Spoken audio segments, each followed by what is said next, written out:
আসসালামু আলাইকুম। আজকে আপনাদের আমরা দেখাবো শালগম আর চিংড়ি মাছ দিয়ে রান্না করা রেসিপি। তার সাথে আছে আপনার মটরশুঁটি। তো আমরা এখন শালগমটাকে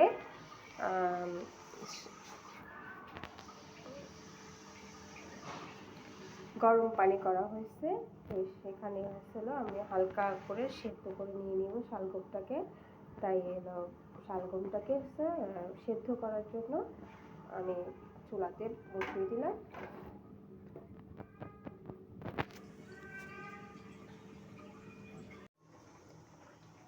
তো মামের রান্নাঘরে স্বাগতম সবাইকে। আমরা আজকে ওলকপি, অনেকে এটাকে শালগম বলা হয়, তো ওলকপির সাথে ছোট চিংড়ি মাছের সাথে আলু, মটরশুঁটি, টমেটো, এটা হচ্ছে আজকে আমাদের রেসিপি। আমরা এটাকে আজকে রান্না করে দেখাবো। শালগমটাকে আমি সেদ্ধ করার জন্য দিয়েছি, তো এটা সেদ্ধ হয়ে গেছে। এটাকে আমি এখন নামিয়ে ছেঁকে নিব। ছেঁকে নেওয়ার পর রান্না শুরু হবে। নেব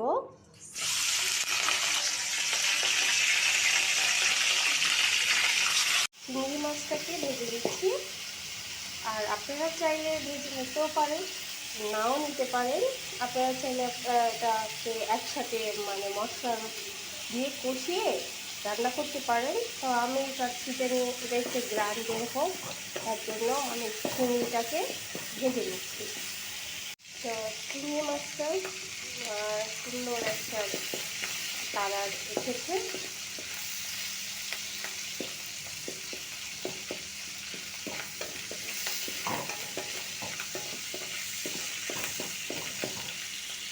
চিংড়ি মাছটা ভাজা হয়ে গেছে। এখন আমি এটাকে তুলে ফেলবো।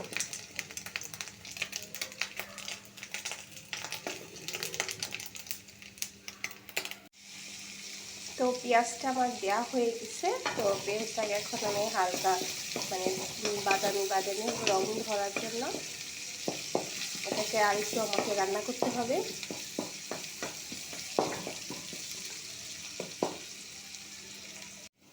আমাদের পেঁয়াজটা ভাজা হয়ে গেছে, লাল লাল হয়ে আসছে, হালকা বাদামি কালার হয়েছে। তা আমি এটাকে এখন একটু পানি দিয়ে দিব।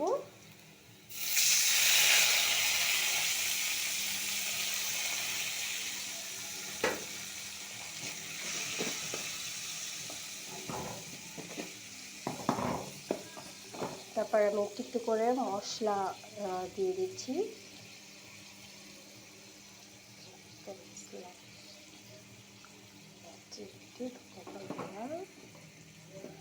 পরিমাণ মতো হলুদ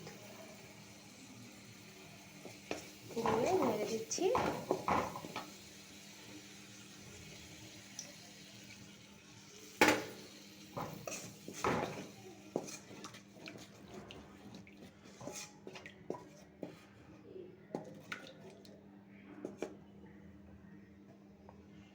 এটাকে একটু কষাবো। এখন একটু লবণও দিয়ে দিচ্ছি, আপনি চাইলে পরেও দিতে পারেন। লবণটা দিয়ে একটু নাড়াচাড়া দিয়ে দিচ্ছি, যেন মশলাটার সাথে ওটা অ্যাডজাস্ট করতে মিক্স হতে পারে।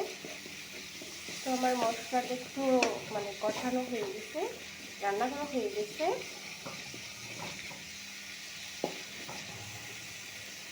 তো এখন আমি এখানে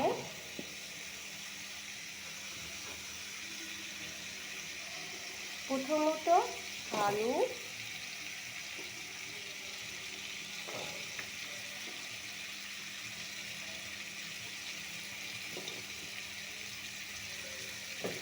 তারপর শালগমটাকেও দিয়ে দিচ্ছি। শালগমটা আমরা দিয়ে দিলাম, তার সাথে মটরশুঁটিটাও দিয়ে দিচ্ছি। মটরশুঁটি, কাঁচামরিচ,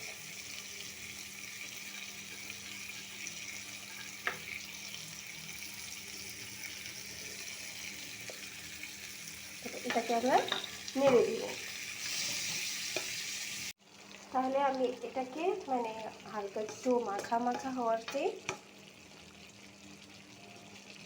আপনি চাইলে একটু যদি পানির পরিমাণটা কম হয়ে যায় একটু হালকা পানি দিয়ে এটাকে আপনারা কষাতে পারেন। তো আমি হালকা একটু পানি দিয়ে দিয়েছি, তো মানে মশলাটা যেন এগুলোর শালগমের ভিতরে হয়। তারপর আমি 1 থেকে 2-3 মিনিট একটু ঢেকে দিব।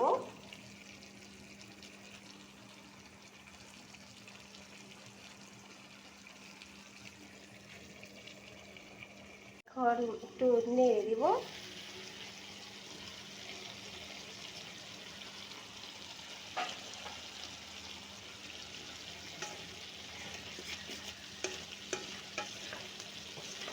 তো মশলাটা মাখামাখা হয়ে গেছে।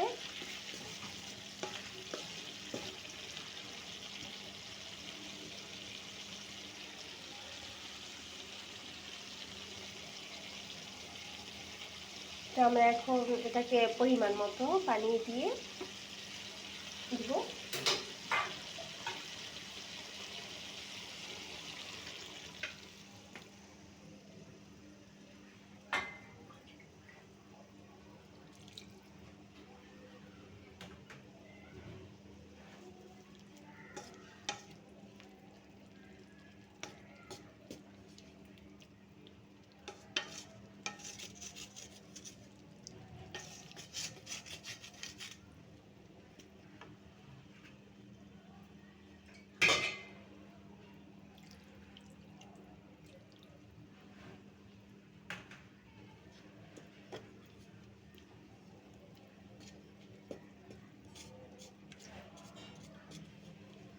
তারপর পানি দেওয়ার পর আর কিছুটা সময় আমরা এটাকে রান্না করব।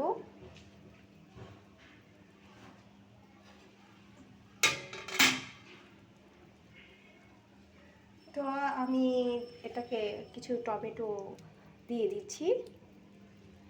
আপনারা যদি টমেটোটাকে নাও পছন্দ করতে পারেন তাহলে নাও দিতে পারেন। যারা পছন্দ করে তারা তো দিতে মানে অনেকেই পছন্দ করে, আবার অনেকেই পছন্দ করে না।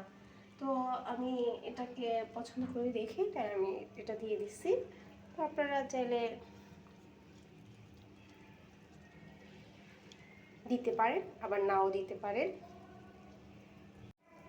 এটাকে এখন একটু আমি হালকা একটু লবণ দিয়ে দিচ্ছি, আবার মানে লবণটা একটু কম হয়ে গেছে।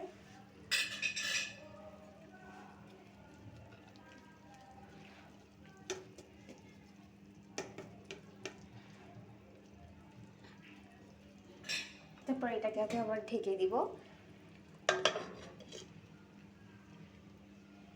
এখন একটু এটাকে নেড়ে দিব। তো আমার যে টমেটোটা একটু সেদ্ধ হয়ে আসছে, সবজিটাও প্রায়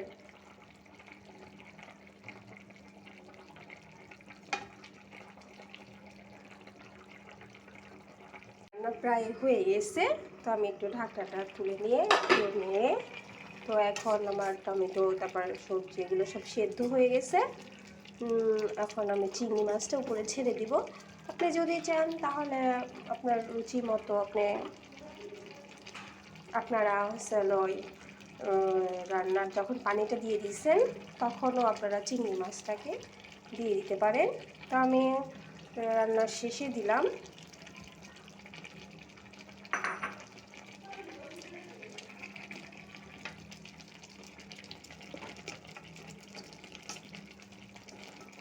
তাহলে এই হলো আজকে আমাদের চিংড়ি মাছ শালগমের ঝোল।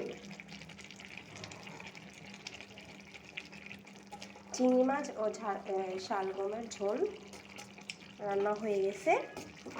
এখন আমাদের পরিবেশনের জন্য আমরা এটাকে নামিয়ে নেব। আমাদের এই যে শালগমের ঝোল আমরা করেছিলাম সেটা এখন পরিবেশনের জন্য নেওয়া হয়েছে। তো বন্ধুরা, আমাদের মা মেয়ের